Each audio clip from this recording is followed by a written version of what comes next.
And first of all, I'd say starting a business is not for everyone. So generally, starting a business, I'd say number one is have a high pain threshold. That's there's a friend of mine who's got a good saying, which is that starting a company is like eating glass and staring into the abyss. Okay, that's generally what happens, because when you first start a company, there's lots of optimism and things are great, and then so happiness at first is high. Then you encounter all sorts of issues, and happiness will steadily decline, and then you'll go through a whole world of hurt. And then eventually, if you succeed, and in most cases you will not succeed, and Tesla almost didn't succeed, came very close to failure. Then if you succeed, then after a long time you will finally get back to happiness.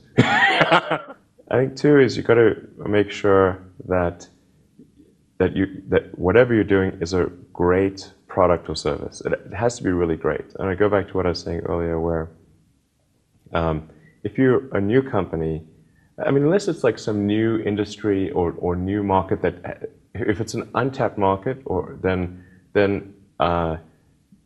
you have more ability to.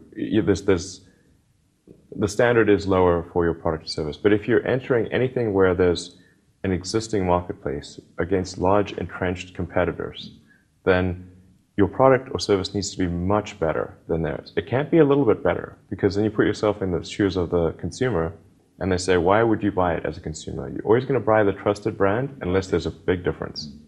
So a lot of times, entrepreneur will come up with something which is only slightly better. And it can't just be slightly better. It's got to be a lot better. Number three, I'd say, is constantly seek criticism. Yeah. A well thought out critique of whatever you're doing is as valuable as gold. And you should seek that from everyone you can, but particularly your friends. Usually your friends know what's wrong, but they don't want to tell you because they don't want to hurt you. So lift you up, sort of.